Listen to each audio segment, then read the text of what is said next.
కొరింథీయులకు రాసిన పత్రిక అది మరొకంటే 13:5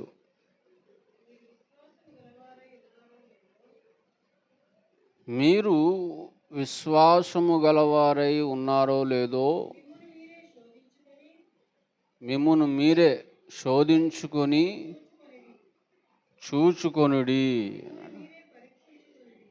మిమ్మును మీరే పరీక్షించుకొనుడి. మీరు భ్రష్టులు కాని ఎడల యేసుక్రీస్తు వారు మీలో ఉన్నాడని మిమ్మును గూర్చి మీరే ఎరుగరా. ఇది ఈ పాఠానికి మూలవాక్యం. కనుక క్రీస్తు రక్తంలో కడుగబడి దేవుని కుటుంబంలోనికి సంఘములోనికి వచ్చినటువంటి వ్యక్తి విశ్వాసి అనబడతాడు. ఆ విశ్వాసి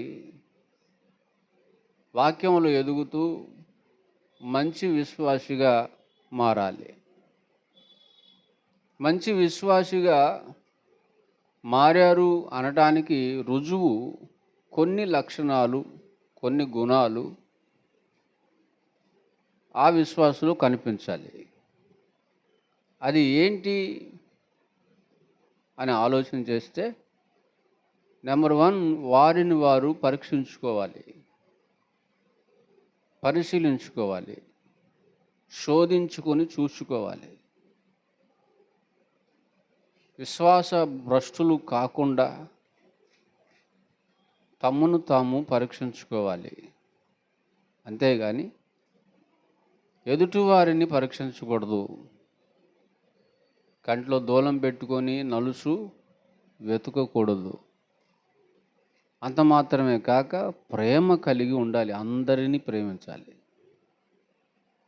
మొదట దేవుణ్ణి, తర్వాత అందరినీ.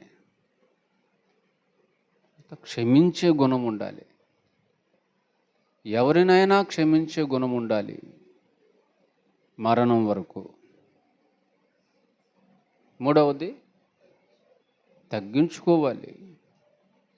యేసుక్రీస్తు వారు ఆ తగ్గించుకునే దానిని మనకు నేర్పించాడు. ఆయన ఎంతగా తగ్గించుకున్నాడో చూపించాడు.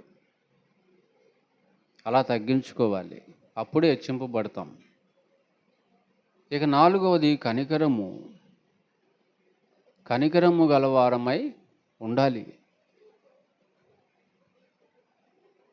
కాపరి లేని, విసికి చెదరి ఉన్న వారిని చూసినప్పుడు ఆయన కనికరపడి